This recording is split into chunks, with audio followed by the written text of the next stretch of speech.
Cullen live in 1 minute.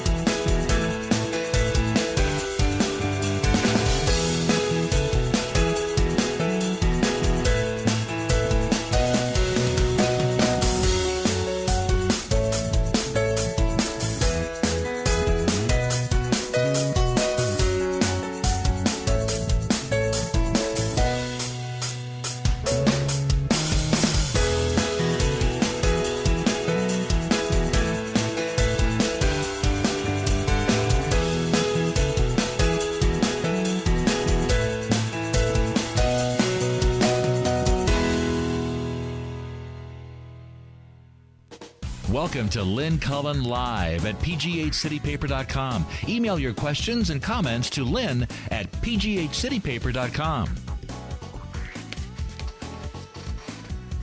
Hello.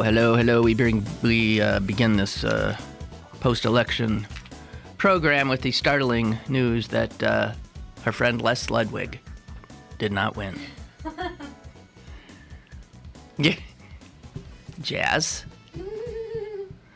He got, I forgot what the count was, but he got almost 2,000 votes, I think. Maybe not. He got over 1,000. That's for sure. The problem is Bill Peduto got a whole heck of a lot more. So, I was thinking, the headline in the Post-Gazette is, Peduto is mayor after 10-year quest. And I was thinking it really is true.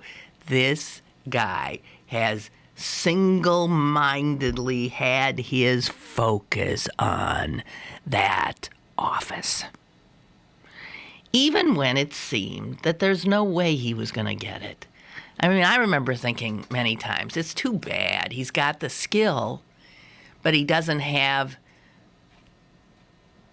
the charisma, the personality, the kind of thing that gets you elected so that then you can use those skills to do the job. Which is often a problem, that those who have the skill don't have the skill to win. They just have the skill to do the job. And often the people who have the skill to win, they win, but they don't have the skill to do the job, which results in a lot of voter remorse. But Peduto, who is, he's not a glad hander. He just seems very awkward and uncomfortable to me, socially. At least he is around me, and I'll just steer clear, Bill. I really will. I mean, no mayor of Pittsburgh has ever liked me, so I understand that because it's my job to say things. I remember being shocked when Sophie, after she was mayor, told me that she couldn't stand me because I was saying things all the time. I loved her. And even she didn't like me. She liked me after she was mayor, when I was saying things about other people. But, I mean, the sort of single-mindedness, that exhibits, I would think, a pretty good character trait, although maybe it could be problematic. It could result in stubbornness, or who the heck knows. We'll find out. But the fact is, Pittsburgh is about to get a real mayor, and we haven't had one in some time. So that's very exciting, and I wish Bill Peduto very, very, very, very well. I think it's going to be a very exciting time. I think something that hasn't, maybe it's been talked about, but I think something that'll be interesting to watch is it is assumed that because County Executive Rich Fitzgerald was in Peduto's corner immediately and used all his political clout, power, everything to, and this is before Luke dropped out. And so there's a real partnership there, which should bode well for the county and the city and the region as a whole. when those two powerful executives get along. But my concern is exactly what I mentioned before about Peduto being somebody who focuses and wants to get things done. And I got news for you. That is true of Rich Fitzgerald as well. So while the two are buddies now and conceivably compatriots, what happens when their interests diverge? I can just see these are two very strong men who want control. And I would think there are times when you both can't have it. I don't know. I think it'll be interesting to watch that chemistry and what it yields as they say, as we go forward. I swear I've never said that. I have never said that. Going forward, as we go forward, that's one of those phrases that drives me nuts. But there you have it. Peduto does it. I did not watch any of the, the faldy-roll and hoo-haing and joy and stuff on my television last night. I was engrossed in an old movie. Why is it that sometimes when you watch a movie that you haven't seen in 20 years, I don't know, it is as if you're watching it for the first time. I watched The Natural. Do you know that one, Jess? With Robert Redford and Glenn Close and I don't know. There's a lot to like in that movie. Anyway, so the election's done, and Peduto won, not to anybody's surprise except for Les Ludwig, who seemed to feel that you guys would come through a little bit more than you did. It's tough. Josh Wander, the Republican candidate, apparently did return from Israel in time and cast his vote. Someone was saying to me that they think that it's pretty outrageous that the Republican Party here can't find somebody willing to carry its banner in a more responsible manner than Mr. Wander did. And Chris Christie, the Republican governor just reelected of New Jersey, reelected in a very blue state, said, I believe, last night, that his victory shows Republicans that they have to show up, not just in places where they've gerrymandered things into certainty, but in places where, in fact, they are uncomfortable. Because as Christie said, you ain't ever going to win in a blue state or a blue city if you don't fight, if you don't put up a legitimate candidate. And shame on whatever Republicans are out there. I know voter registration is against you. It's against Chris Christie in New Jersey, too. You don't play, you don't win. And you don't offend the voters and tarnish your brand even further by allowing your banner to be carried by a obvious nutcase like Josh Wander. Excuse me, Mr. Wander, I don't know you, but I think it very bizarre to supposedly be running for the office of a major American city and then to decamp to the Golan Heights.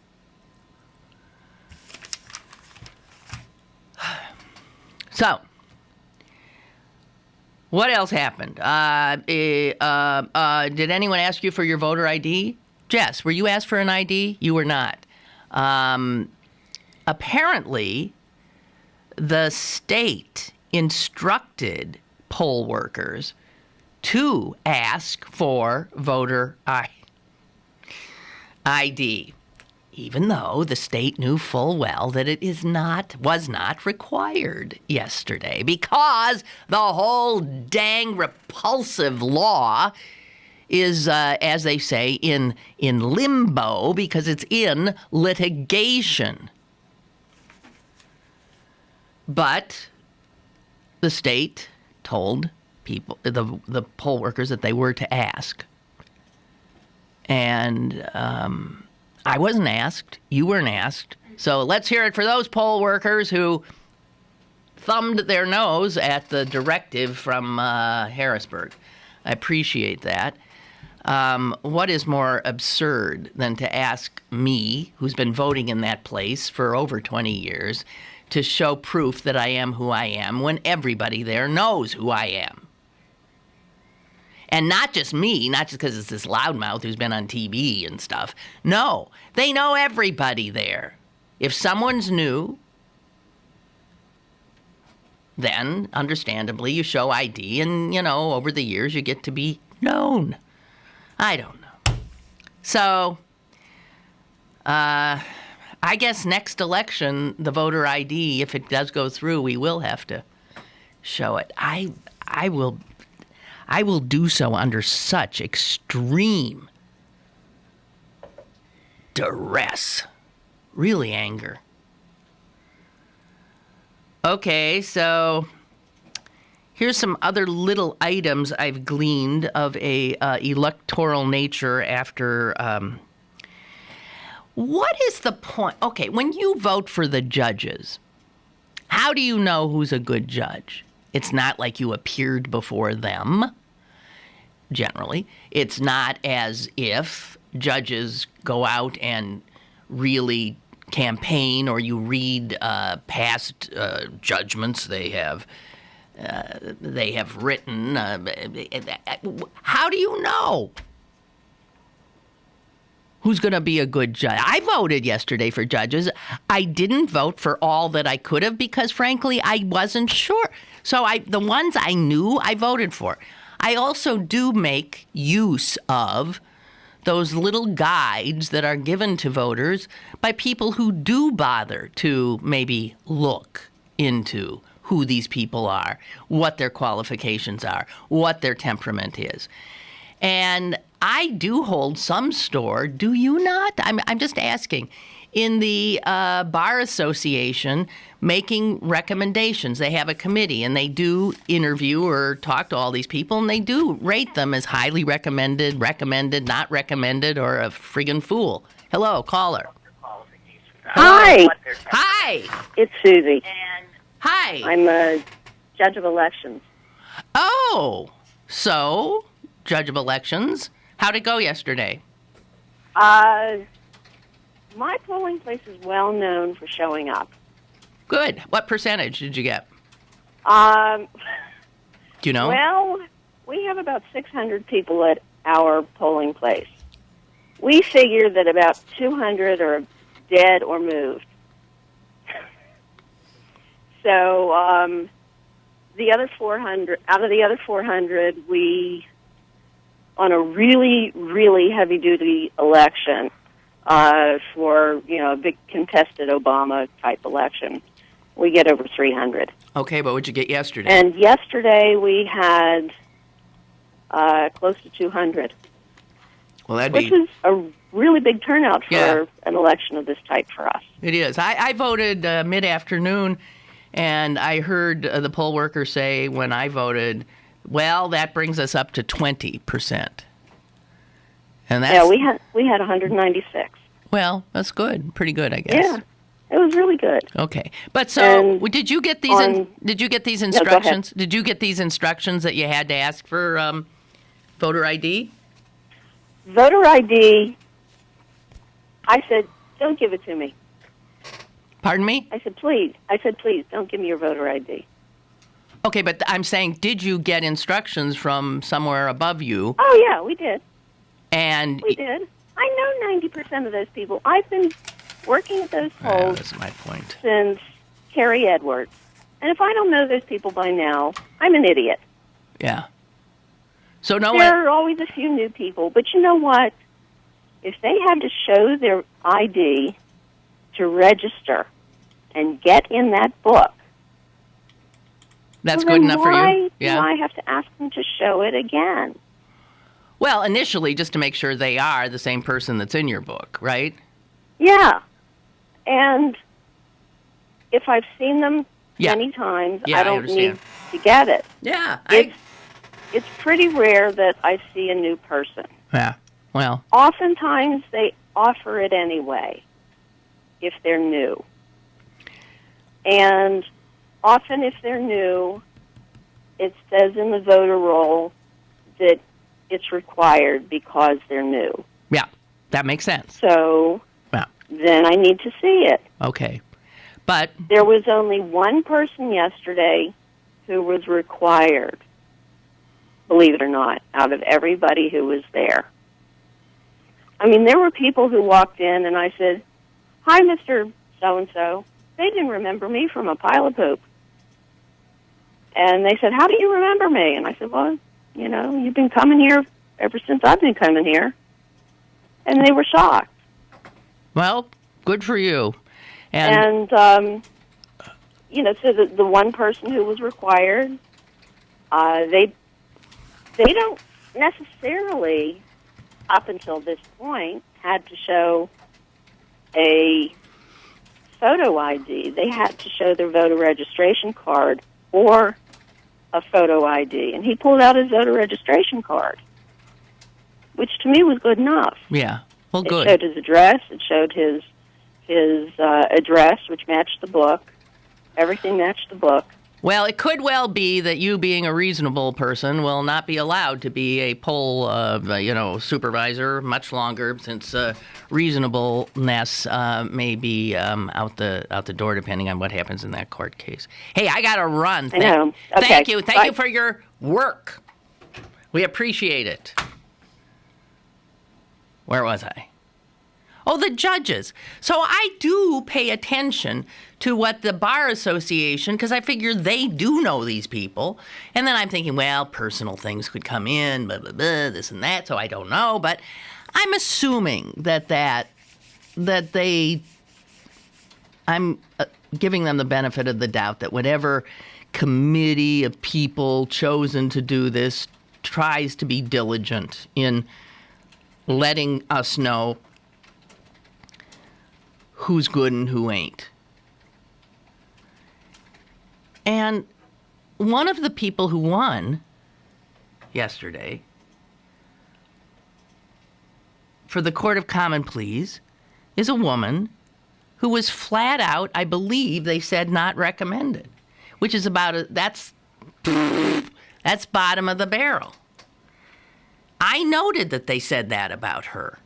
She won. And two guys that were voted or highly recommended, did not win. That troubles me because I'm wondering if, like the woman who now is going to be a judge, but was not recommended, has the stuff to be a good judge. How do you decide? I'm asking you, because you like the sound of their name. Because they're from your neighborhood, because you go to the same church they do, because it's a woman, or it's an African American, or it's an Italian, or it's Jew, somebody you identify with, so in they go. And then this Stabile guy who was reprimanded by the Bar Association for his negative ads against his opponent, Jack McVeigh, who was endorsed, highly recommended. The guy who did the dirty advertising wins.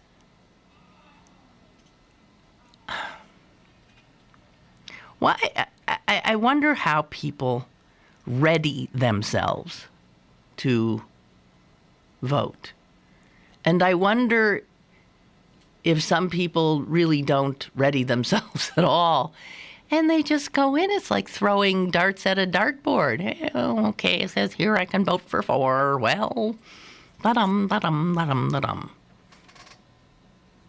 I mean, I myself feel like that sometimes. I do. But I've gotten to the point where if I don't really know, I don't vote in that particular contest. So I wonder how well we the people, we the few voters who bothered yesterday, I wonder how well we did in terms of making reasoned judgments. I hope we did well. All 3 city council candidates that were in the mayor-elect's corner, Bill Peduto's corner, won. In the case of Natalia Rudiak, won re-election. And she's young. She's like 33 years old, I believe. Dan Gilman taking the seat vacated by Bill Peduto, who will now be the mayor. Dan Gilman is even younger. He's, I think, 31? So here's something wonderful. These are young people bespeaking a new Pittsburgh. Now, we may have had one of the youngest mayors of a major American city for the last 8 years, but Luke Ravenstahl was and is a child in many ways, but he was an old boy pal run by the old boy pals. So his youth was not at all indicative in his governance when he, bothered governing at all. Not at all. He was like an old crony Pittsburgh pal in a very young boy's body. But Peduto is more of a young person in a older person's body. This is going to be a much younger council. There's going to be a very different feel to Pittsburgh politics now, and I think that will be evident rather quickly. So I find that exciting in many ways, something to look forward to. Because heaven knows we have been running on automatic pilot for some time. Chris writes, was wondering, now that Peduto's won, how long do you think there will be before there's no buses in town? Oh, I think it'll take a while. There's going to be a lot of politicking on that issue. I imagine there's going to be a compromise of some sort there.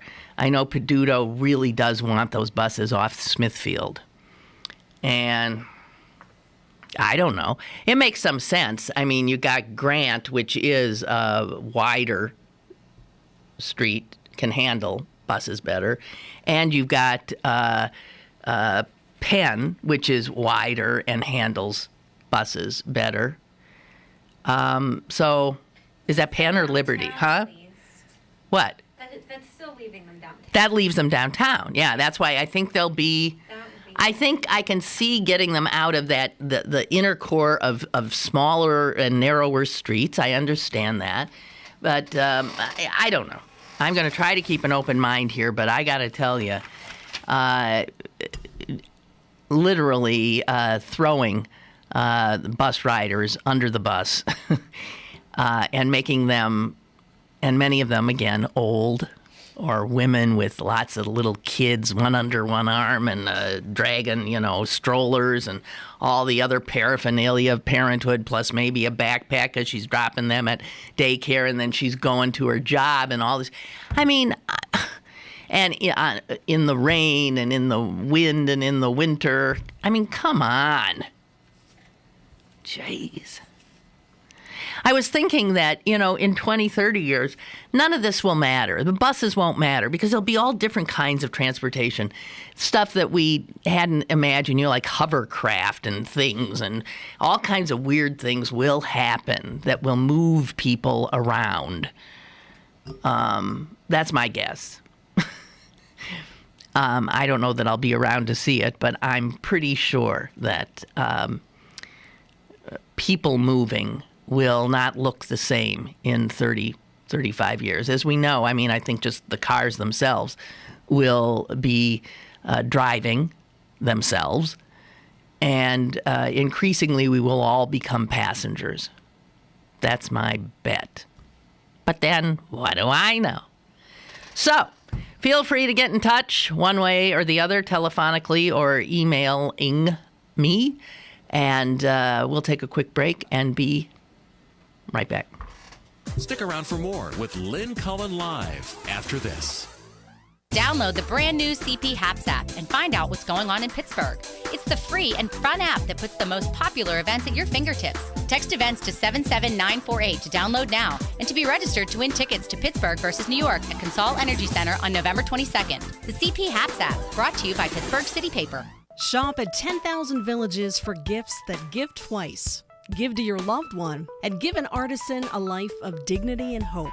10,000 Villages is a fair trade retailer creating long-term relationships with artisans to ensure sustainable practices, empowerment for women, and economic opportunity in developing countries. With products from artisans in 38 countries, you'll be sure to find unique handicrafts for everyone on your list. A hand-loomed silk scarf for mom, a planter for your aunt, and a hand-carved chess set for dad. Each gift carries its own story. Shop at 10,000 Villages' annual bag sale on November 9th, and everything you can fit into one of their shopping bags is 20% off. Doors will open at 10 o'clock, so arrive early for the best selection. Children are always welcome. 10,000 Villages is located at 5824 Forbes Avenue in Squirrel Hill, or online at 10,000villages.com. Download the CP Haps app to find out what's happening in Pittsburgh. It's the fun and free app that puts the most popular events at your fingertips. Text events to 77948 to download now. Available on the App Store and Google Play. Brought to you by Pittsburgh City Paper. Have a question or an opinion? Call Lynn Cullen at 412-316-3381 or email lynn@pghcitypaper.com. Now, more with Lynn Cullen Live. Yes, indeedy, and here are two good emails from you guys. This is Henry. He says, I think it's always such a stretch to hear all these talking heads take the results of one or two races and then attempt to use them as some sort of political crystal ball. I totally agree with you. I mean, the political pundits trying to decide what's going to happen in 2016 as a result of, I mean, they're tea leaf readers. They're, entrail diviners. That's what their job is. And in fact, that's what drives. Do I say in fact a lot? Jesus, I do. Yes, I do. I'm hearing it in my own head, in fact. Oy, when you get to that point where you hear it yourself, oh boy. Well, if that annoys you, stick with me. I just noticed it myself. So maybe I will stop that. And, there'll be another annoying verbal tick that I have that you might want to point me to. Anyway, I absolutely agree, but there's a whole industry built around this kind of prognostication. And I suppose there are some who really do know these things, who can glean certain information from polls, I think. Anyway, Henry writes, Fox and MSNBC both claim to now know the result of next year's House and Senate races based on last night's results. Yeah, I hear you. Ridiculous, says Henry. P.S. I've been saying for a long time that I wish there was a way for me to see my ballot in advance of voting. There's always something on it that surprises me. I hear you. Didn't they used to print the ballots in the paper ages ago? beforehand. I thought they did, and I really agree with you that they should. Absolutely. I wonder why they don't. They should. And here is NP saying that Vic Stabile, that is the judge who had the nasty campaign commercials that were batted down, and he took a hit from the Bar Association for doing them, because apparently all these candidates take some kind of a pledge that the judicial candidates take some kind of a pledge that they will be judicious and well behaved and not do what we see, those running for just merely representative or executive jobs to do, but that the judiciary should stay above all that. And he did not stay above it, and he won. But NP writes, he won in a statewide race. That is true. This was a statewide position, for Superior Court, I believe. And he was clearly labeled as a Republican. And the guy he beat, McVeigh, clearly labeled as a Democrat. And NP says, seems to me that doesn't bode well for next year's gubernatorial election. Now, okay, so here's some attempt at doing some tea leaf reading out of this one judicial race. And I agree with you, it's troublesome.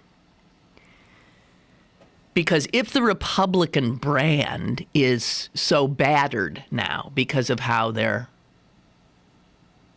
comporting themselves on the national and stage and the state level and all that, and just their total inability to govern, wouldn't that mean that more people going to the polls seeing an R would say, I'm not gonna, we don't need any more of these people? That's if there really is a tarnished brand there. Now, obviously, I have that reaction. Anyone with an R after their name, I'm sorry now, I don't enable anymore. There were some I voted for, never again. Not anymore. Not in these times. So, obviously, in the state of Pennsylvania, having an R after your name is not a game changer. And in fact, maybe it's not a detriment. He won. He beat a Democrat who also was, I think, rated more favorably. Geez, I don't know. The question I asked at the beginning of the show, how do you ascertain personally, how do you figure out who the hell you're going to vote for? And I don't know that a lot of people do anything much in preparation for their voting. I don't know. So let's see. Anything else? Illinois. Let's hear it for Illinois. They are poised in days, probably will become the 15th state to allow gays to marry. That'll be number 15. Apparently, Hawaii is getting very close. That'll be 16, plus the District of Columbia. And so little by little, we're heading into, the 50% range, which we hit, of course, at 25. Don't expect your Republican state of Pennsylvania to follow suit. We'll probably be one of the we'll be hanging back with Mississippi and Alabama, because that's the kind of progressive state we are. Illinois, which has elected. It has a progressive kind of feel. If you look at, they elected Barack Obama to the Senate. They elected Carol Moseley Braun. So they've had two of the African Americans who've served in the Senate of the United States. And there's only been 5. 2 of those have been, right? And 2 are from Massachusetts. The current, Deval Patrick, and the Republican, boy, those were the days, blanking on his first name, Brooke was his last name. A black Republican senator. Those were the days. I was alive. I mean, it's not like there were button shoes and hoop skirts. In fact, there were mini skirts. Anyway, so it has this progressive feel, and then on the other hand, it's... So I guess one of the problems getting the gay marriage through the Illinois legislature was not so much conservatives. I mean, granted, only 3 Republicans voted for it. But it was keeping the Democrats on board, and the Democrats that were sometimes not on board, and I guess still were not when the vote was taken yesterday, are black, African-American Democrats. And that shows, again, this sort of troublesome homophobia that still affects and infects, I would argue, the African-American community. And I think stemming mostly from its churches and their fundamentalist beliefs. So a big problem was getting enough black Democrats to vote for same-sex marriage in Illinois. They finally came through, but some of those Democrats that did did courageously do it in terms of their own political future, because it is quite clear that some black Democrats voting for gay marriage in Illinois will now be challenged in primaries from their right, from a candidate that will take the religious, traditional point of view and probably have a great deal of support. So that's a little sidebar on what's behind that Illinois vote and potential consequences to those who helped put it over.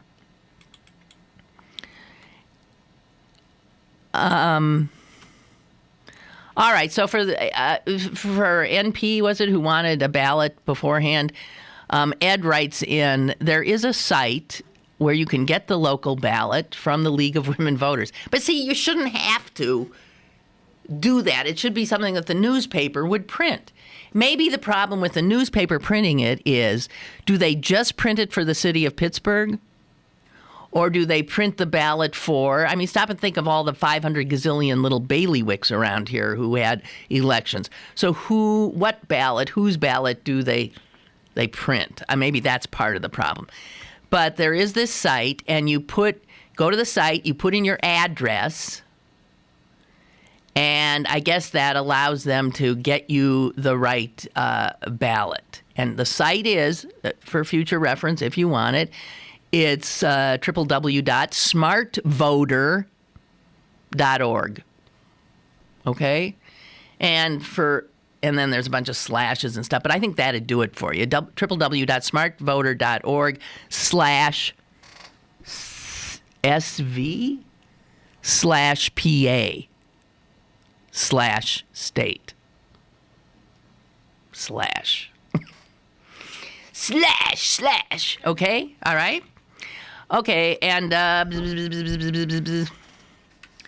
so on the way here, I heard on the radio that of the 11 counties, I think there were 11 counties in Colorado that had on their ballots to secede from the state of Colorado. There were 11 counties in Colorado that had that on their ballots.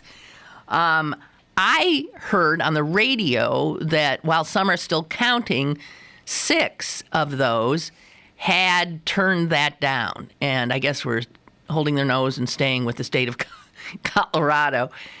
But then I saw on my tweets that the exact opposite information, that they had in fact voted to secede. So I went looking for what the truth was and came up empty. If anybody knows how that vote's going, I'd be curious. even if they do vote to secede, of course, it's not like the state of Colorado is going to let them without a big fight. And I don't think you can also do that without, I don't know, congressional approval or something. I mean, it's just a bunch of right-wingers having a snit fit is what it is, and carrying it all the way to the ballot. Tacoma Park, Maryland. They passed a law in May allowing its voting age to be reduced to 16. I didn't know you could do that. Yeah, I guess, because, the 16 and 17-year-olds lined up to vote yesterday in Tacoma Park, Maryland. That's a suburb of D.C. I guess I'm confused by that, because, as is Jess, because I sort of thought those ages were set in the federal Constitution. But anyway, there it is, right there in print, so it must be right? Tacoma Park, 16-year-olds voting. Who thought that was a good idea? Who the hell thought that was a good idea? Was there a big clamor for... Well, I don't suppose they can do any worse than the rest of us. Okay, so there's that. And, I got to share with you this Rand Paul stuff. As you know, he has been caught lifting. He gives a lot of speeches, and it turns out a lot of stuff in his speeches, or more and more, keep coming up, in which he's lifted something straight out of something else, often Wikipedia, and plopped it down into a speech without any attribution, so that it sounds that these are his words. And that's called plagiarism. He's been very, very angry about this and insisting that it's just a bunch of haters, this is a word he uses over and over again, trying to take him down. And he's finally said, okay, all right. So from now on, here's what we're doing. We're going to essentially put all attributions in there. We're going to do these speeches as if they're term papers. I'm going to footnote everything, okay? And listen to his quote. What we're going to do from here forward, there it is again, that forward stuff. Whatever happened to something nice? What are we going to do from here on out? Here forward, if it will make people leave me the hell alone, if we're going to do them like college papers, we're going to try to put out footnotes. Okay, so if it will make people leave me the hell alone, is what he says. Now that kind of a little snit bespeaks somebody who might not have the right temperament to go where he's wanting to go, which is all the way to the top. Because you got to be able to suffer slings and arrows a lot better without saying, if people will leave me the hell alone, because the fact of the matter is Rand Paul does not want to be left alone. He wants people to pay attention to him. And then he goes on talking about all these haters. It's what people hate about politics, he says. Here's a quote. And it's why, frankly, members of my family are not too interested in politics, period. Well, I read that and I got so mixed up I can't see straight. What do you mean people in your family are not interested in politics? You're a senator. Your father's run for president a number of times. I mean, that bespeaks more interest in politics than 99.99999% of the rest of us. We actually think we're interested in politics, but we haven't run. You're in the Senate. What do you mean your family's not interested? You're Ron Paul's son. It's why, frankly, members of my family are not too interested in politics, period, he says. Or wanting me to do more of this. So if you won't leave me the hell alone, I'm not going to run for president. No, I added that part. But I mean, this doesn't make any sense. Oh, he went on. He was really having a tantrum. Listen to this. I can go back to being a doctor anytime if they're tired of me. I'll go back to being a doctor. And I'll be perfectly content. Nah, nah, nah, nah. No, you won't be perfectly content, Rand. And your family is inordinately into politics. And the sky is not chartreuse. What are you, out of your cotton-picking mind? Leave me the hell alone. I'd be glad to. Mm-hmm. I, for one, would be really glad to. Senator Paul. Mel writes, I've been to Tacoma Park. That's where they let 2-year-olds vote, apparently, of 16-year-olds. I've been to Tacoma Park. It is very progressive. My sister, who is very right-wing, lives in Maryland and refers to Tacoma Park as a bunch of old hippies. Yeah, but they begot a bunch of young hippies, too, who are now voting. 16 and 17 years old. I mean, we already know that the brain's ability to make judgments hasn't really completely solidified until about Jess's age, for God's sake. Jess, your brain is still forming. No. Yeah, it is. Yeah, it is. Possible. Mine's been withering for decades. Yours is still forming. No. So there you have it. It's a Shangri-La for old hippies, Tacoma Park, Maryland. Who knew? We'll take a break and be right back. More is on the way with Lynn Cullen Live.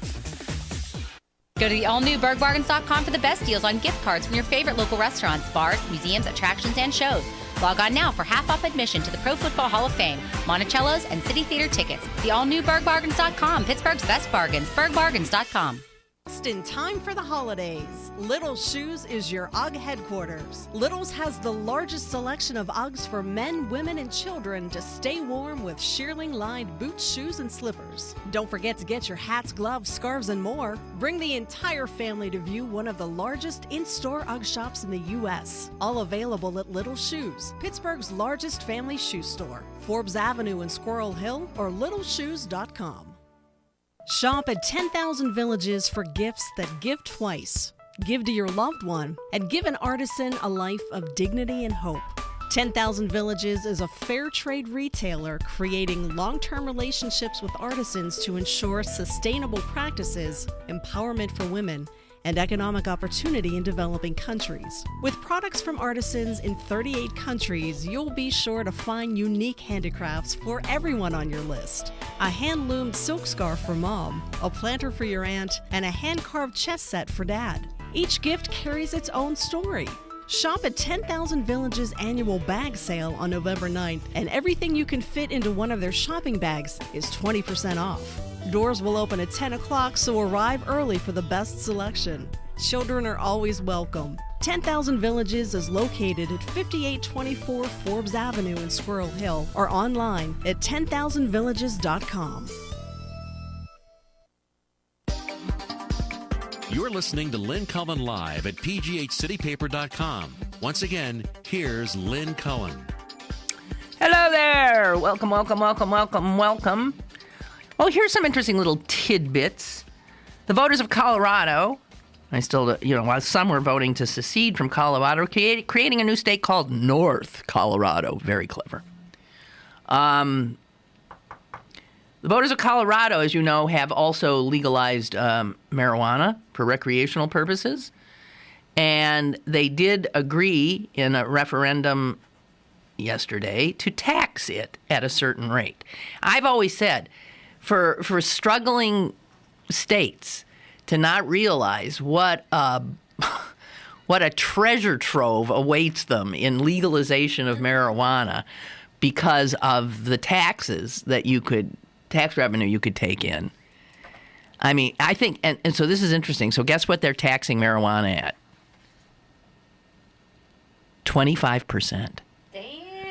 Yeah, you hear that? 25%. But see, that's what you can do. And you know what? Those potheads will pay it. They will. And paying 25%, they'll probably still pay less than they've been paying for their pot when it was illegal. So that's why you can probably tax. You can maybe even tax it more than that. I wouldn't recommend it, but I mean, stop and think about that. 25%. So that's what it'll be taxed at in Colorado. And also in other kinds of, I guess speaking of drugs, let's go to Toronto. Oh, my gosh. Well, have you seen this guy? He so doesn't fit the picture of a crack smoker. You know what that picture is, right? Well, first of all, the skin color's all wrong. He's very white. He's very white, and he's very large. I think he makes Governor Christie look svelte. Have you seen a picture of him? Yeah. Yeah, he's a ridiculous NFL tie. And he has a ridiculous NFL tie on, at least what picture you saw. Yeah. But, you gotta credit a mayor of a major city. This is a large city. I think I got like 3 million people in that town. And he got right up there and he said, yep, I smoke crack. Probably in one of my drunken stupors. Case closed. And then he thinks that's it. Okay, I said it. Just in one of my drunken stupors, and everybody knows I have those, so let's all just get off my back. And actually, he has said that he's really relieved now that he's said this. He said, this is something else he said to the Toronto Sun, I feel like I got 1,000 pounds off my back. I'm telling you, looking at the guy, he still has 1,000 pounds on his back. It's an odd metaphor for somebody with that kind of weight to employ. Okay, and there's something else that, and of course, in the manner of all mayors, seemingly caught in, well, criminal circumstances, he is refusing to step down. And, I'm thinking of the mayor of, San Diego, who was, groping every woman in town. And then he wouldn't budge. They budged him. And now we got this guy smoking crack on tape. He says, I'm running for re-election. And we got Ravenstall here, who did, under a cloud, depart. But often these guys now they tough it out. So the Toronto mayor, Rob Ford, has said, yeah, I did it, but come on, guys, it was just during one of my drunken stupors, so there's your excuse. It says here, though, and it raises a question in my mind, Toronto has overtaken Chicago as the 4th largest North American city. Okay, well, help me here. So the 4 largest North American cities then would be, in descending order, New York, L.A. What's number 3? Because now we're being told Toronto is 4, and then Chicago, if they've overtaken them, would be 5, huh? No. I thought it's got to be something like Dallas or something, no? What's bigger than Chicago? Or am I reading that wrong? Toronto has overtaken Chicago as the 4th largest city in North America. So that then means Toronto's 4, Chicago's 5, New York's 1, LA's 2. What's 3?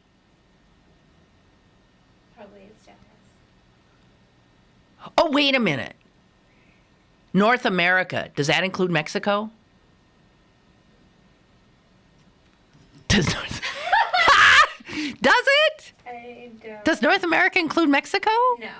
I'm not so I sure. don't think it is. Because if it does, it's Mexico City, and that's Yeah. wait. I don't. Does North America? Oh. Look at a map. Come on, you guys. You're usually so on top of this stuff. Come on. I got a bunch of questions out here. What are the top 5 North American cities, population, and is Mexico in North America? You can see why. Oh, okay. Milton is writing Mexico City is number 1. Okay. Oh, okay. Okay. So North America ends where? Central America is in North America or in South America? I think it's in North America then. Okay, so Mexico is North America. What do we know? So Mexico City's number 1. New York's number 2. LA's number 3. Toronto's number 4. And Chicago's number 5. That is if we are to believe Milton. Personally, Milton, I believe you. But you know what? I have to tell you, the thought never occurred to me that Mexico was in North America. Because of our sense of North. Because of our sense that we're America. The United States is so.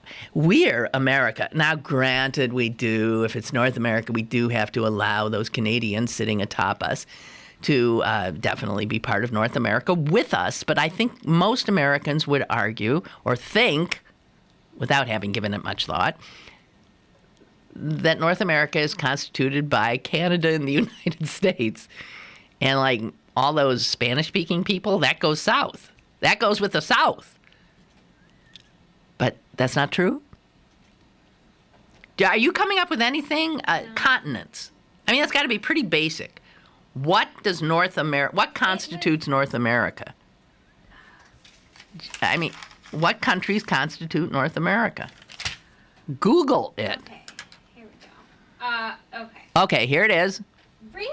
Come on, just don't really it. What is it? The United States. United States. Mexico. Canada. Guatemala. Really? Yeah, keep going. Cuba. Haiti. Really? North America. What else? Dominican Republic. Honduras. El Salvador. Yeah, El Salvador. Nicaragua, Costa Rica. We're heading all the way down to South America. Puerto Rico. Panama. Jamaica. Trinidad and Tobago, ladies and gentlemen, North America. Guadalupe. Martinique. Bahamas. Belize. Barbados. Yeah, okay, we got the picture. Blah, blah, blah. Okay, Really? yeah. So, wow, I didn't know that. So North America is central, what we call Central America, on up, and then all those little islands that make that drop into the picture too, in the Gulf and in the Pacific. I mean, in the Atlantic. I don't know how. So, well, where's Hawaii? What continent is Hawaii not considered part of a continent, or do they just call that Oceania or something? This is why I'm telling you, we do not learn geography. And I suppose a lot of people would say, yeah, but what's the point of it? Well, I don't know. But when you realize how, ignorant you are, jeez. Okay, well, by the way, there's been some interesting information. I read my daily news nuggets coming out about Obamacare. I mean, about the website. And a Reuters poll shows that despite all that you hear in the regular media, that people are constantly trying to access the site. They're interested. They want to get on. They want the product. So the porthole to the product is messed up. But once that does get fixed, I think you're going to see a lot of people come. They're going to be stampeding over each other to come on through and collect. And in another interesting aside in that regard, I couldn't help but notice that one of the Republican congressmen from this area, namely Tim Murphy, has put out an email, I received one, in which he is asking for personal stories about your experience with Obamacare. Now, you don't suppose the good congressman is looking for happy stories, do you? No. He wants anecdotal. And they said so much of what's driving all of this is anecdote. So the Republicans are looking for negative experiences. The Democrats are looking for positives. But I guess Kentucky has a very good state exchange. And I got news for you. Kentucky ain't a blue state, right? They've got an exchange that is working. And one of the things they're finding out there is that what propels people to the site is not so much anything the state of Kentucky is doing to alert people. It is person to person. It's word of mouth. And that's what's going to happen on the national level as well. It's people talking to other people where somebody says, hey, so I got on and man, I got blah, blah, blah, blah, blah, blah, blah. Because most people who are going to seek this out are going to find that they get a subsidy. And it's going to be okay, is what it's going to be. Much to the chagrin, of course, of the Republicans who are just desperate for it to fail. But I just don't think that's going to be the case. Okay, well, that's pretty much it, I think, for today. Tomorrow we'll have Tom Sokolowski joining us. And on Friday, we'll get Chris Potter in here, and after the dust has settled from all of the electoral contests, both locally and nationally, and we can pick his fertile brain about what it all means, despite the fact that we have just made fun of people who do that. But that's what we're going to do, because after all, that's what we do. Okay, have a enjoy this beautiful day. This is ridiculous. It's November, and it's lovely out there. Poke your nose out the door at least, okay? Tomorrow.